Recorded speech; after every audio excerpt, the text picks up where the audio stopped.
Բարև ձեզ, հայության ուշադրության կենտրոնում այս օրերին Արցախն է եւ մի քանի պատճառով առաջինը, որ այնտեղ առաջին անգամ մեկնարկում են համահայկական խաղերը, 7-րդ խաղերը, երկրորդ, որ Արցախում առաջին անգամ Նիկոլ Փաշինյանը ելույթ է ունենալու հանրահավաքում, եւ սա կարծես թե Հայաստանի ղեկավարի կողմից առաջին ելույթն է լինելու ընդհանրապես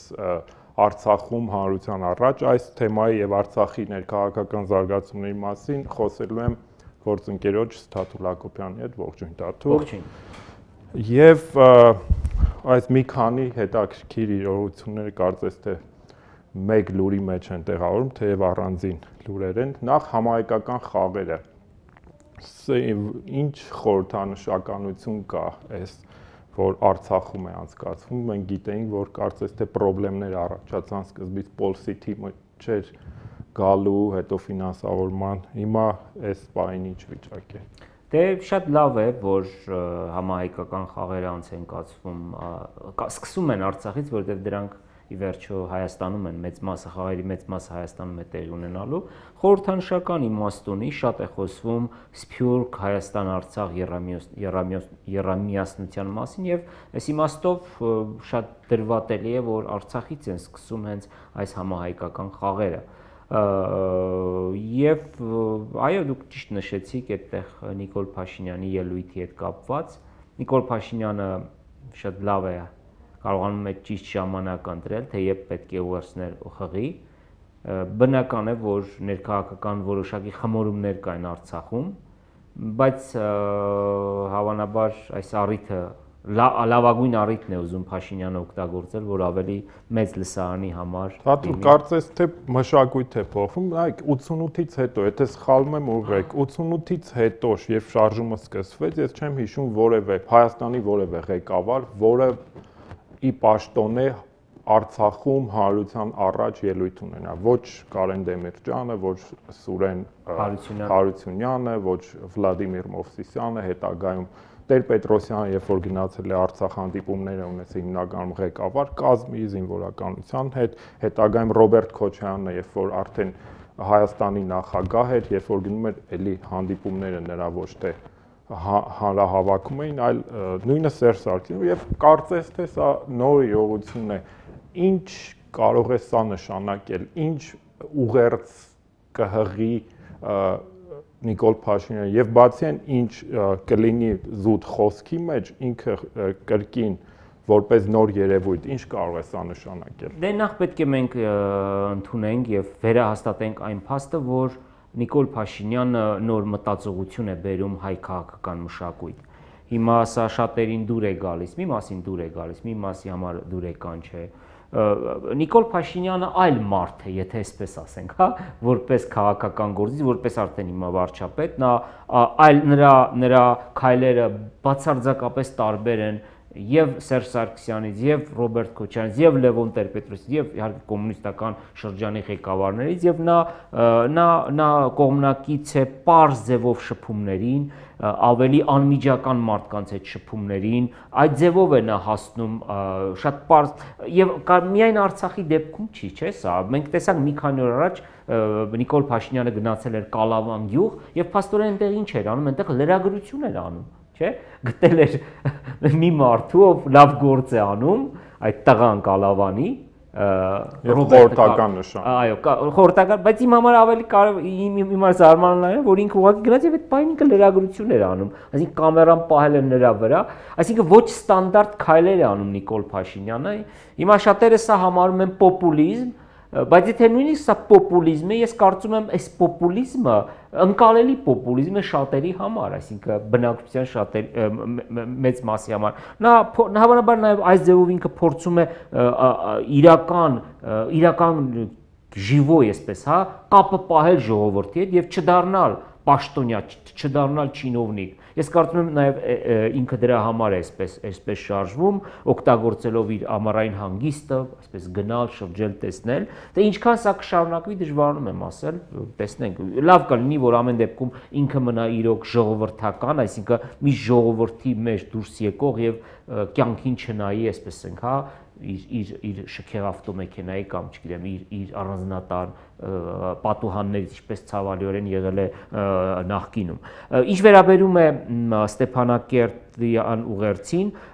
գաղտնիք չէ, որ այնտեղ ներքաղաքական զարգացումներ են տեղի ունենում եւ սա պայմանավորված է ոչ թե միայն նրանով, որ տեղի են ունենալու ամիսներ անց ապրիլին խորհրդարանական եւ նախագահական միաժամանակ ընտրություններ Արցախում, այլ որովհետեւ Հայաստանում տեղի ունեցած հեղափոխությունից հետո Արցախում իշխանափոխություն չեղավ։ Չասենք սա լավ էր կամ վատ էր, բայց փաստ արձանագրենք, որ Արցախում իշխանության է մնացել այն ուժը, որը վայելում էր Սերժ Սարգսյանի աջակցությունը եւ որը աջակցում էր ամեն կերպ Սերժ Սարգսյանին։ Բայց այդտեղ մի մեծ բայց կա, որ այնտեղ սահմանադրությունը եւս կարվել էր այնպես, որպեսզի իշխանությունը շարունակի վերարտադրվել, բայց փոխվեց իրողությունը Հայաստանում, այնտեղ հայտարարություն եղավ Բակո Սահակյանի կողմից, որ 2020-ին ինքը չի առաջադրվել։ Այդ մի կարևոր բայց կա, բայց ես ուզում եմ մի քիչ վերադառնալ ներքաղաքական խնդրին, նայեք, Նիկոլ Փաշինյանը ասում է, որ ինքը չի կարող ներկայացնել Արցախի ժողովրդին, որովհետև ընտրված չէ Արցախի ժողովրդի կողմից։ Նիկոլ Փաշինյանը չգիտենք այսօր ինչ ուղերձ կհղի Արցախի ժողովրդին, մյուս կողմից հասկանում, որ Հայաստանի ղեկավարը նաև ամբողջ հայության ղեկավարն է, այսպես ասած, նաև Արցախի ժողովրդի ղեկավարն է ու նաև հիշենք 2018-ի Թավշյա հեղափոխության օրերը աշխարհի գրեթե բոլոր հայաշատ քաղաքներում տեղի ունեցան զանգվածային ցույցեր եւ միակ բացառությունը թերևս Ստեփանակերտն էր, այնտեղ փոքր մի քանի հոգի հավաքվեցին ու ակնհայտ է, որ Արցախի ժողովրդի կամ այսպես կոչված ինչ որ էլիտայի շրջանում որոշակի անվստահություն չասեմ, բայց որոշակի վերաբերմունք կա Հայաստանի նոր կառավարության, նոր իշխանության նկատմամբ, շատ հաճախ կարելի է լսել, որ վերջ Նիկոլը հողերը ծախում է եւ այլն, մինչդեռ իրականում նման հայտարարություն երբևէ չի եղել, բայց գիտեք, մանիպուլյացիաները ինչպես են լինում եւ հիմա փաստացի Նիկոլ Փաշինյանը գնում է ու այնտեղ ներքաղաքական պրոցեսների նախագահական խորհրդարանական ընտրություններից առաջ է ելույթ ունենում Արայիկ Հարությունյանը արդեն նախկին վարչապետ, որը հավակնում է նախագահի պաշտոնին, ասել որ 10,000 մարդ է տանելու հանրահավաքին եւ ինչպես նայել այն իրողությանը, որ Հայաստանի իշխանությունը այսօր Արցախում չի փորձում աջակցել մեկին, որը որ նախկին իշխանության մաս չէ, նախկին ռեժիմի մաս չէ, որովհետև ի վերջո Արայիկ Հարությունյանը նախկին վարչակարգի կարկառուն դեմքերից մեկն էր, որը հենց իր պաշտոնավարման տարիների ընթացքում մեծ հարստության տեր է դարձել։ Ինչպես պիտի անի Հայաստանը։ Եթե անկեղծ ենք խոսում, պետք է ասենք, որ այնուամենայնիվ Նիկոլ Փաշինյանը միջամտել է Արցախի ներքին, այսինքն ներիշխանական այս խնդիրներին։ Աջակցել են նրանով, որ անցյալ տարվա մայիսի վերջերին, հունիսի սկզբներին, երբ որ տեղի են ունենում ցույցեր, Նիկոլ Փաշինյանի հորդորով էր, որ այդ ցույցերը դադարեցվեցին։ Մենք գիտենք, որ այդ ցույցերը մենք լուսաբանում էինք այնտեղից, ես այնտեղ էի, շատ լավ եմ հիշում այդ օրերը եւ բավական էր Նիկոլ Փաշինյանը իր ուղերձով դիմեց եւ մարդիկ գնացին իրենց տներով։ Այսինքն ասել, որ նա չի միջամտել, այնքան էլ անկեղծ չէ։ Վերեք իրերը կոչենք իրենց անուններով։ Այսինքն տվյալ պարագայում Նիկոլ Փաշինյանը աջակցել է գործող նախագահ Բակո Սահակյանին։ Սա իրողություն է, սա փաստ է եւ իդեպ ասեմ, այն մարդիկ, ովքեր այդ օրերին դուրս էին եկել Ստեփանակերտ փողոցներ, նրանք այնքան էլ ուրախ չէին, որ Նիկոլ Փաշինյանը նման կոչով հանդես եկավ։ Ի վերջո, թերևս այդ պահին Հայաստանում վիճակը այնքան էլ հանգիստ չէր եւ պետք չէր եւս պարզ է, որ Հայաստանում նոր էր տեղ ունեցել իշխանափոխությունը, հեղափոխություններ էր տեղ ունեցել եւ պետք չէր միատել, ասենք Արցախում այսպիսի ներքաղաքական, այսպես ցնցում ասեմ, չգիտեմ, ինչ բառ օգտագործեմ։ Վերադառնալով պետք է արդյոք Հայաստանի ղեկավարները միջամտեն, չմիջամտեն Արցախի խնդրին։ Գիտեք, սա մի հարց է, որ պատասխան չունի, որովհետեւ այս հարցը պատասխան կունենա այն ժամանակ, երբ որ մենք իմանանք, թե մենք ինչ իրավապայմանագրային հարաբերություններ ունենք հայկական երկրորդ պետականության հետ։ 90-ական թվականներից սկսած ցավալիորեն Արցախի հարցը միշտ շահարկվում է, երբ որ պետք է լինում, ասում են Արցախը անկախ պետություն է, դուք մի միջամտեք, երբ որ պետք չի լինում, ասում են դե մենք Հայաստանի մաս ենք, էլի, արդեն խոսվում է միասնական հայկական պետության մասին, եւ քանի դեռ այս իրավական այս շփոթը կա, միշտ էլ շահարկվելու է ներքաղաքական առիթներով։ Այնուամենայնիվ, այո, ես կարծում եմ, որ այստեղ խոսքը Հայաստանի, բայց միջամտել չմիջամտելու մասին չէ, Արցախում չպետք է մի բան անել, չպետք է թողնել, որ ընտրությունները կեղծվեն։ Այսինքն պետք է ստեղծել այնպիսի պայմաններ, որ Արցախում խորհրդարանական եւ նախագահական ընտրությունները անցնեն հնարավորինս մոտ արդար եւ թափանցիկ լինեն։ Եվ այս իմաստով այո Հայաստանի իշխանությունները եւ քաղաքասարակությունը եւ լրատվամիջոցները այս իմաստով կարևոր դերակատարություն ունեն։ Այսինքն ստեղծել պայմաններ, որպեսզի այս կարևոր ընտրություններում Արցախի բնակիչները, Արցախում գրանցում ունեցողները կարողանան ճիշտ ընտրություն կատարել։ Ես կարծում եմ Հայաստանը սա պետք է ապահովի, բայց եթե կրկին Հայաստանի իշխանությունները այնտեղ աջակցեն որևէ ուժի, սա ռիսկեր է պարունակում։ Ռիսկեր են իմաստով, որ դուք պատկերացնում եք մի իրավիճակ, ենթադրենք Նիկոլ Փաշինյանը աջակցում է մի ուժի եւ այդ ուժը ընտրություններում պարտվում է։ Սա մի նոր հնարավորություն կտա, որպեսզի Արցախում Նիկոլ Փաշինյանի քաղաքականությունը չընդունող ուժերը ավելի ակտիվանան։ Հասկանում եք, այստեղ վտանգներ կան։ Վերադառնալով Արայիկ Հարությունյանին, այո, Արայիկ Հարությունյանը եղել է նախկին ռեժիմի մաս, եւ սա գաղտնիք չէ, բայց Արայիկ Հարությունյանը նաեւ փորձում է, այսպես եմ, կոմպլիմենտար լինել, այսինքն պահելով հարաբերությունները իշխանության ներկայացուցիչների հետ Արցախում, նա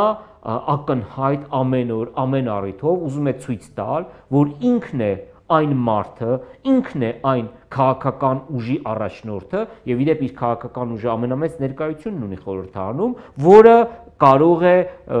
Արցախում իրականացնել փոփոխություններ։ Նիկոլ Փաշինյանը եւ իր թիմը ինչ որոշում կկայացնեն, դժվարանում ենք ասել, բայց ամեն դեպքում ընտրություններին մոտենալու ժամանակ արդեն հնարավոր կլինի ավելի ամբողջական պատկերացում կազմել ուժերի հարաբերակցության մասին։ Հիմա եթե հավատանք այսօրվա այսպես ենք, տվյալներին կամ այսպես ասեմ, օդի մեջ կախված խոսակցություններին, ամենամեծ հեղինակություն այս պահի դրությամբ վայելում է Սամվել Բաբայանը, որը չի կարողանալու ի վերջո մասնակցել ընտրություններին։ Հավանաբար, որովհետև նրա գրանցմանը, նրա մասնակցությանը առաջին հերթին, ես չգիտեմ, այստեղ իրավական առումով ինչ խնդիր կա, իրոք ինչքանով է խոցելի կամ անխոցելի, բայց փաստ է, որ նրա մասնակցությանը առաջին հերթին դեմ են հենց Արայիկ Հարությունյանը եւ իր ուժը, մյուս իշխանական ուժը Աշոտ Ղուլյանը, որը խորհրդարանի նախագահն է եւ նրա ներկայացուցիչները խորհրդարանում, հասկանում եք, նաեւ ընդդիմությունը, որտեվ Արցախի ընդդիմությունից է հիմնականում ձայներ տանելու Սամվել Բաբայանը, հասկանում եք, կարծում եմ հունվարից հետո իրավիճակը ավելի պարզ կդառնա եւ այդ ժամանակ արդեն հասկանալի կլինի թե Հայաստանի իշխանությունների վերջո թեկուզ եւ չհայտարարեն ում են աջակցում բաց այդ, բայց ցանկալի իրենց տեխնացուի կամ ուժի մասին խոսեն Արցախում։ Մի բան պետք է հստակ լինի, որ Արցախում չի կարող լինել, չի գալ իշխանության որևէ ուժ կամ միավոր, որը այսպես եմ, չի ընդունի Հայաստանի քաղաքականությունը, որովհետև նման դեպքեր եղել են առնվազն 2 անգամ, կարող եմ նաև 3-4 անգամ էպիզոդիկ, բայց 2 անգամ եղել է, մեկը 90-ական թվականներին, երբ որ Արցախում իշխանության էր փաստորեն Դաշնակցությունը, Հայաստանում Հայոց համազգային շարժումը Լևոն Տեր-Պետրոսյանը, եւ փաստորեն հիմա այսօրվա Ղարաբաղի Արցախի իշխանությունները նույնպես մեծ հաշվով չեն ողջունում կամ թեև այդ մասին հրապարակավ չեն հայտարարում, բայց մենք տեսնում ենք, որ նրանք ավելի շատ երանի են տալիս այն օրերը, երբ որ Հայաստանում իշխանության էր Սերժ Սարգսյանը։ Թաթուլ, նայեք, առաջին անգամ փաստորեն Արցախում մի իրավիճակ է, նախագահական ընտրություններն են հատկապես կարևոր, որտեղ բացահայտ ֆավորիտ չկա, այսինքն մի քանի ֆավորիտներ կան, ռեալ հավակնություններ ունի Արայիկ Հարությունյանը, Սամվել Բաբայանը, այնտեղ Աշոտ Ղուլյանը միգուցե, չգիտեմ Վիտալի Բալասյանը արդյոք կառաջադրվի թե ոչ, այստեղ շատ կարևոր է հասկանալ, թե Արցախի ղեկավարությունը, որը կընտրվի այս ընտրությունների արդյունքում, որը կձևավորվի խորհրդարանական եւ նախագահական, ի վերջո կստանձնի պատասխանատվություն կարգավորման Ղարաբաղյան կարգավորման գործընթացի առումով, որտեղ մինչև հիմա գիտենք, որ Ղարաբաղի ղեկավարությունը շատ пассив է եւ կարծես թե իր համար այսպես ասած կոմֆորտ գոտի էր։ Հովվերգական վիճակ։ Կոմֆորտ գոտի էր, երբ որ իրենց անունից բանակցում էր Ռոբերտ Քոչարյանը, երբ որ իրենց անունից բանակցում էր Սերժ Սարգսյանը, երբ որ Սերժ Սարգսյանը հայտարարում էր, որ Կազանում 2011 թվականին պատրաստ էր զիջելու 7 շրջանները այն ժամանակ ես չեմ հիշում 2016-ին խոստովանը, չեմ հիշում Ղարաբաղից որևէ պաշտոնյա, որ քննադատեր այդ հայտարարությունը կամ ասեր ոչ, մենք համաձայն չենք դրան, բայց փոխարենը հիմա բազմաթիվ ուղղակի եւ անուղղակի ձևով քննադատական հայտարարություններ կարող ենք տեսնել Նիկոլ Փաշինյանի հասցեին, նրա կառավարության հասցեին, ի վերջո ընտրությունները կարող են բերել այն արդյունքին, որ Ղարաբաղի նոր ձևավորված իշխանությունը ավելի շատ պատասխանատվություն վերցնի կարգավորման մասով, որովհետև շատ հեշտ է, որ ինչ-որ մեկը Հայաստանում, Երևանում որոշումը ընդունում է, նրան մեղադրել եւ իրենք տենց այսպես ասած կոմֆորտ զոնայում մնալ, որովհետև քննադատելը կոմֆորտ զոնայից շատ ավելի հեշտ է, քան ինչ-որ դուրս գալ եւ ռեալ պատասխանատվություն վերցնելը։ Ես չեմ կարող ասել, թե վերջնականապես արդյոք եռակողմ ձևաչափը կվերականգնվի թե չէ Ղարաբաղյան կարգավորման, որտեղ Ադրբեջանը դրան դեմ է, եւ դա կարեւոր է, որտեղ Ադրբեջանը հավանաբար ոտքերը կդնի մի կոշիկի մեջ եւ կասի ոչ, այսպես չեմ բանակցում, բայց շատ կարեւոր է, որ անգամ եթե ներկա ձևաչափով շարունակվեն բանակցությունները, Արցախը ունենա իր ձայնը եւ ունենա իր պատասխանատվության բաժինը։ Կարգավորման յուրաքանչյուր լուծման դեպքում Արցախի այոն կամ ոչը ունի կարևորագույն նշանակություն։ Ի վերջո ինչ էլ որ ասենք, առաջին հերթին պատասխանատվություն կրում են նաև ոչ միայն Հայաստանն ու Հայաստանի քաղաքացիները, Հայաստանի Հանրապետության նկատի ունեմ, այլ նաև Արցախն ու Արցախի քաղաքացիները իրենց ճակատագրի հանդեպ բանակցային գործընթացի եւ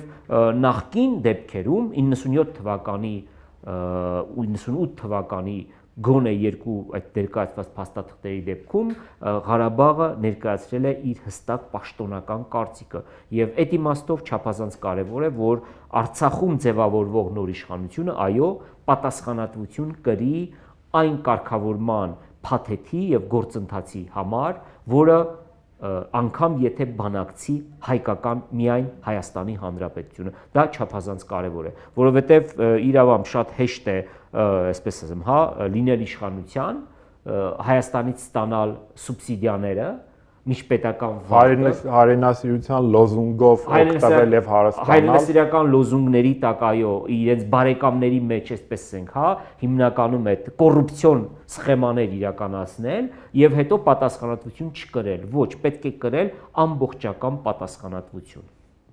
շնորհակալություն շարունակեք հետեւել Civilnet-ին